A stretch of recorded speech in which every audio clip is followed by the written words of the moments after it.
हमारा मन वो उपकरण है जो हमारे आसपास होने वाली हर चीज का बोध कराता है। ऐसे में अगर मन पुरानी बातों की छाप अपने ऊपर ढो रहा हो, तो चीजों को साफ साफ और गहराई से देखना मुश्किल हो जाएगा।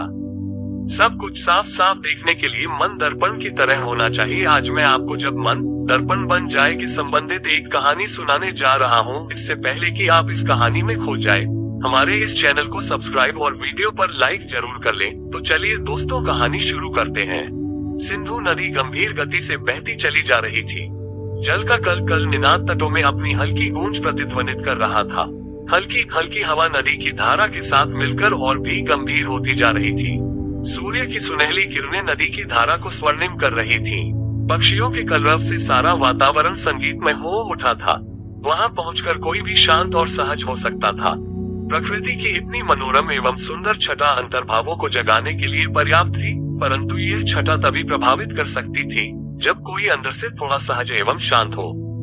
सिंधु नदी के किनारे श्वेताब बेचैन होकर टहल रहा था। उसके अंतर्मन में भावनाओं के भंवर गहराई से उठ रहे थे और उसके विचारों को अपने में समेटकर पता नहीं किस गहराई में खींचे ले जा रहे थे। श्वेताब व्यथित था, बेचैन था, अशांत एवं अकुलाहट से भरा था। वह इधर से उधर घूम रहा था। शाम गहराने लगी थी और इसी के साथ उसके विचारों में अनेकों उतार चढ़ाव आने लगे थे। उसका मन विचारों के अंधड़ में उड़ा जा रहा था। विचारों के द्रुतगामी प्रवाह से मन कभी स्थिर एवं शांत हो ही नहीं सकता। विचारों से लड़कर विचारों से पार जाना बड़ा कठिन कार्य है। विचारों से पार जाने के लिए आवश्यक है कि विचारों को साक्षी भाव से देखा जाए, विचारों को उठते गिरते देखा जाए, विचारों को दूर से आते हुए वो उनमें निहित भाव को देखा जाए।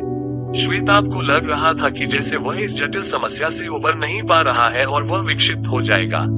किसी ने उसको इस अवस्था में देखा तो बोला, युवक, तुम बहुत परेशान नजर आ रहे हो।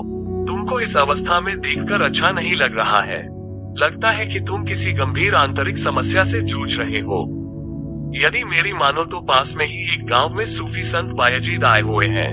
वे श्रेष्ठ एवं बड़े ही सरल सहज प्रकृति के हैं तथा बड़ी से बड़ी जटिल समस्याओं का बड़ा ही सहज एवं सरल समाधान करते हैं और उसी से सारी समस्याओं का समाधान मिलता है। मुझे लगता है कि तुमको उनके पास अवश्य ही जाकर अपनी समस्या बतानी चाहिए। श्वेताब उन अनजान व्यक्ति को धन्यवाद देकर उनके बताए गांव की ओर चल निकला। गांव पहुंचकर श्वेताब ने देखा कि गांव के बीच पेड़ के नीचे श्वेत दाढ़ी वाले एक वृद्ध व्यक्ति बैठे हैं। वे गौरवर्ण हैं, परंतु उनकी आंखों में एक जादुई चमक सी दिख रही है। उनकी वाणी में अद्भुत मिठास थी। श्वेताब को समझ में आ गया कि ये ही बाबा बायजीद हैं, जिनके चारों ओर उन्हें घेरे लोग बैठे हैं और उन्हें अपनी समस्याओं से अवगत करा रहे हैं। बाबा उन्हें बड़े प्यार से समझा रहे थे और समाधान दे रहे थे। श्वेताब भी जाकर उनके पास बैठ गया और उन्हें भाव भरा अभिवादन किया। बाबा बायजीद की प्यार भरी दृष्टि श्वेताब पर पड़ी और उसे देख वे मुस्कुरा दिए। बाबा बोले, युवक, लगता है कि तुम्हारी परेशानी का कारण मानसिक है। तुम्हारा मन ही तुम्हें परेशान कर रहा है। यूं तो मन परेशान भी करता है और प्रसन्नता भी देता है। तुम्हारी इस समस्या का समाधान मेरे एक मित्र फकीर समद के पास है। तुम उनके पास जाओ और उनकी समग्र दिनचर्या ध्यान से देखो, उसी से तुम्हें राहत मिलेगी। श्वेताब को बड़ी निराशा हाथ लगी। उसे लगा था कि बाबा बायजीद से समाधान मिल जाएगा, पर ऐसा हुआ नहीं। वह बताए गए स्थान पर फकीर समद के ये फकीर समद एक सराय में चौकीदारी का काम करते पास पहुंचा। वहां पहुंचकर उसे बड़ा अचरज हुआ, क्योंकि थे वे देखने में भी अत्यंत साधारण व्यक्ति लग रहे थे। उनकी दिनचर्या में ऐसी कोई विशिष्ट बात नजर नहीं आ रही थी। उसे उनमें ज्ञान का कोई लक्षण दृष्टिगोचर नहीं हुआ। उसे लगा कि ऐसा साधारण व्यक्ति भला उसकी इतनी जटिल बुद्धि को कैसे हल कर सकेगा। उसे शंका होने लगी कि कहीं बाबा बायजीद ने गलत जगह तो नहीं भेज दिया है। हाँ, फकीर समद बहुत सरल थे, एकदम शिशुवत निर्दोष जीवन था उनका। श्वेताब फकीर समद की पूरी दिनचर्या को देख रहा था। जब फकीर समद ने श्वेताब को देखा तो उनके अधरों पर एक स्मित मुस्कान उभर आई, जिसे वह समझ नहीं पाया। फकीर समद रात को सोने से पूर्व सराय के सारे बर्तनों को मांजते थे। बर्तन मांजते समय वे उसी काम में खो जाते थे। इतना ही नहीं, सुबह उठकर भी सबसे पहले इन धुले बर्तनों को फिर से एक बार धो लेते थे। श्वेताब ने पूछा, बाबा, आप रात में बर्तनों को मांजते हैं, सुबह उठकर भी सबसे पहले इन धुले बर्तनों को फिर से धोते हैं? यह बात मुझे समझ में नहीं आई। फकीर समद बोले, युवक, मैं सोने से पहले बर्तनों की गंदगी हटाने के लिए बर्तनों को मांजता हूँ और चूंकि रात भर में उनमें थोड़ी बहुत धूल पुनः जम जाती है, इसलिए सुबह उन्हें फिर से धोना जरूरी हो जाता है। श्वेताब को इसमें कोई विशेष बात नजर नहीं आई। दुखी मन से निराश होकर वह वापस फकीर बायजीद के पास लौट गया। बाबा बायजीद ने पूछा, युवक, फकीर समद की दिनचर्या को देखा? श्वेताब ने कहा, बाबा, हाँ, हमने देखा तो सही। ऐसा कहते हुए निराश मन से उसने सारी घटना बयां कर दी।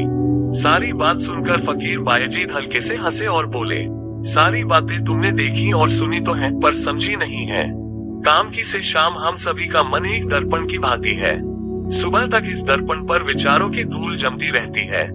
जो लोग इस धूल को अपने मन पर जमने देते हैं, वे दर्पण नहीं रह पाते। इस दर्पण की स्थिति के अनुसार ही ज्ञान प्रतिबिंबित होता है। जिसका मन जितनी मात्रा में दर्पण है, उतनी ही मात्रा में उसमें सत्य प्रतिबिंबित होता है। मन दर्पण में विचारों के झंझावातों में सत्य दिखता नहीं है, खो जाता है, जैसा तुम्हारे साथ है। बाबा बायजीद के स्वर मंत्र के समान श्वेताब के अंतर्मन में प्रवेश कर रहे थे। बाबा बायजीद के व्यक्तित्व के प्रभाव से उसके अंतर्मन में चल रही विचारों की कुहेलिकाएं छटने लगी। इसलिए वह न केवल समझ था, बल्कि उसका अनुभव भी कर रहा था। बाबा बायजीद बोले, युवक, मन दर्पण है। मन विचारों से जितना मुक्त होगा, वो उतना ही साफ होगा, और यह जितना साफ होगा, उतना ही सत्य का साक्षात्कार होगा। इसलिए तुम्हारे लिए समझदारी इसी में है कि तुम भी फकीर समद की तरह अपने मन को रात को सोने से पहले मांजो और सुबह उसे धो डालो। मन के दर्पण को जिसने साफ करना सीख लिया, समझो उसने जिंदगी का रहस्य जान लिया। श्वेताब की मानसिक व्यथा शांत हो चुकी थी और वह अपने विचारों को आते जाते देखने लगा था। उसका अपना दृष्टाभाव विकसित होने लगा था और वह अंतर्यात्रा में प्रवेश करने लगा था। उसे समझ में आ गया था मन का रहस्य। तो दोस्तों, कैसी लगी आपको ये कहानी? कमेंट सेक्शन में जरूर बताना, और अच्छी लगी तो इस चैनल को सब्सक्राइब करना मत भूलना।